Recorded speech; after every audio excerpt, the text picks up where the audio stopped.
The Tuckamore Festival started for us right around the time when our family began. That led to a whole bunch of challenges. Our first season touring was '97, actually, so the duo had been going for some time. And the Tuckamore was kind of an extension out of that. There was a lot going on in those early years. So we were starting up the duo, we were teaching at Memorial, we were thinking about how we can build the program at Memorial, thinking about how to recruit. Tuckamore in the early days was very connected to that goal of attracting students here. At board meetings, our little babies there running around at the initial board meetings when we were trying to sort of figure it out and get it off the ground. And we had a lot of wonderful help. I mean, right from the get-go, we had a great board who, at that point, the board was doing just about everything, and we had a lot of great volunteers, and we felt really well supported. Well, one of our big supporters at the beginning was Tom Gordon. He was the director of the School of Music at that time. He said, well, you have to come up with a really great name, and he came up with the name of Tuckamore. That's the effect of the wind on a spruce tree that's along the coast of Newfoundland. You see them, I mean, they're holding on, like there's a sense of longevity there, I guess you could say, and tenacity and stubbornness. I mean, it's unreal when you see them sort of growing on the edges of cliffs, all bent out of shape. There's something very real and really determined and very beautiful about them.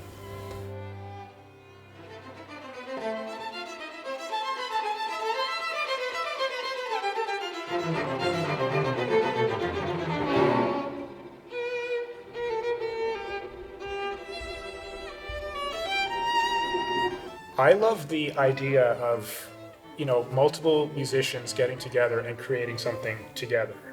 No part is complete without the other.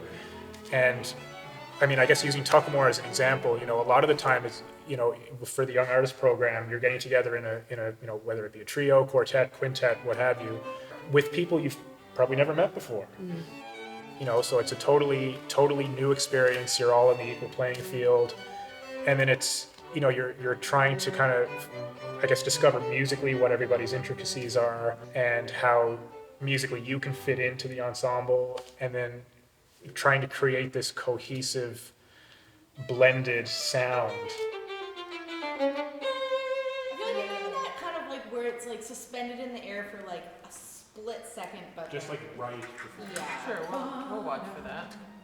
It forces you to explore many different parts of yourself because there's an intimacy to it that you have to be willing to be vulnerable and say, oh, I'm wrong, or I'd like to do it this way. How do you feel about that? You have to be democratic.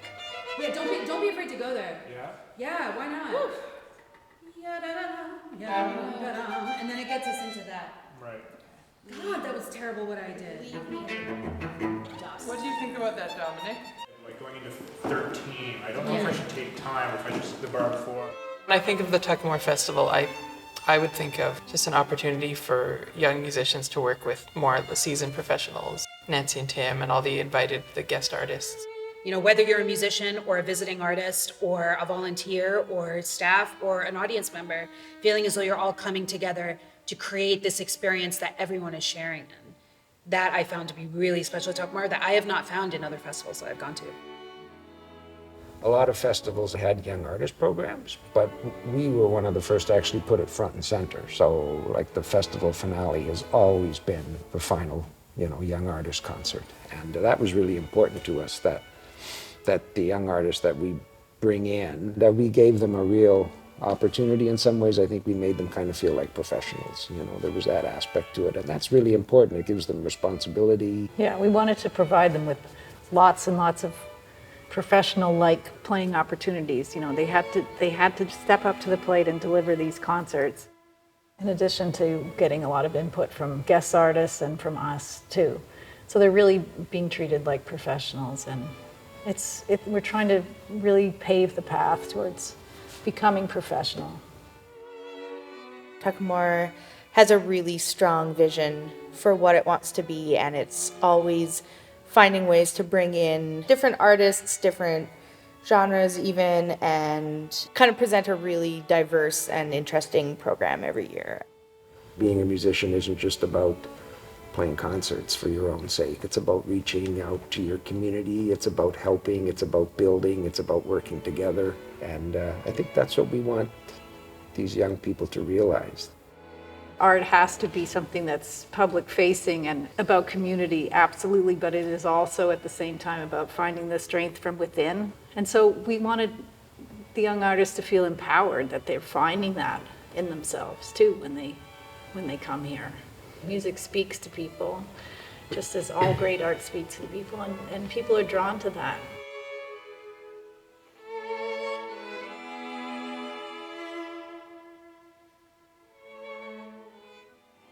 I mean, we've also, one of our goals is to try to make it accessible and not elitist. You know, it's just about letting music speak for itself and providing access. It has to be said that, you know, it's lasted so long because people keep wanting to come back.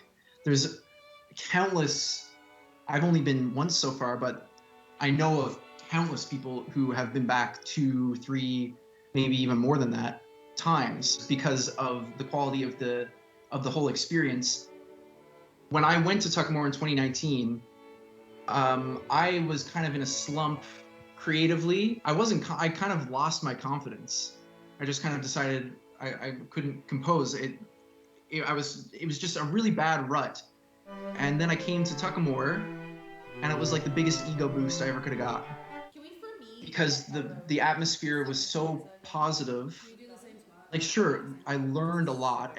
You're gonna learn a lot at Tuckamore because the instructors are amazing. But beyond that, it really can give you the confidence to sort of reach the next level. I feel like we could again start that, like, our measured glyphs. For me, it's been great to kind of see the transition from the start of the process to now. So we're over halfway through the process now, the rehearsal process. And yeah, I mean, I guess just it's amazing to see the musical transition from the start to this point, and then from now this point to the end of the week, to Friday. And how the music evolves, how our relationship in rehearsal evolves. We're getting a lot more comfortable with each other now, musically and personally, I think. It's been really great to see the transition kind of day by day progress, I guess.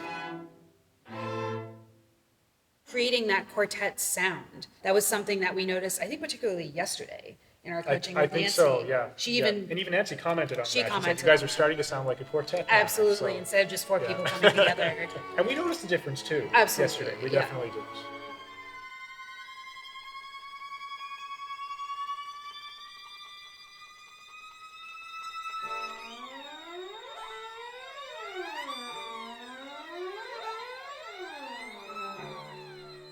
She has such a high level of musicality, but also so much patience, and she's not afraid to break things down into the simplest of terms. And I just found that it really clicked for me in the way that she described a lot of things. Moment after you get the downbeat, just come back a little bit so we hear, and you guys need to wail even more on your, especially Maria, to try to match the creature. Nothing is impossible to Nancy. Like, for any player can learn to play any piece, no matter how challenging, if you break it down into the right steps. Like, there's a way to do it. That's what was so nice about working with Nancy. I got to work with Tim in a chamber music setting. It's amazing just to see the relationship with Nancy and Tim. They really are the perfect example of of what chamber music should be.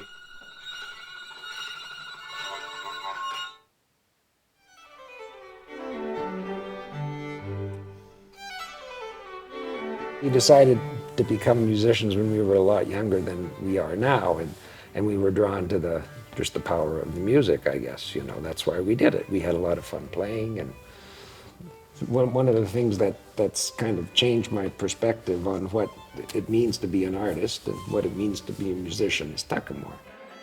Yeah, you reach a milestone like 20, and then you think, well, what's 25 going to be like, or 30? Yeah, we've always just been sort of trying to grow in small, manageable steps all along the way. And I think that's been a really wise move because we've built something that's very stable and has a loyal following here. Whether you're a musician or a visiting artist or a volunteer or staff or an audience member, feeling as though you're all coming together to create this experience that everyone is sharing in, where everyone feels as though they're a part of it, really is something that I feel is at the heart of Tuckamore.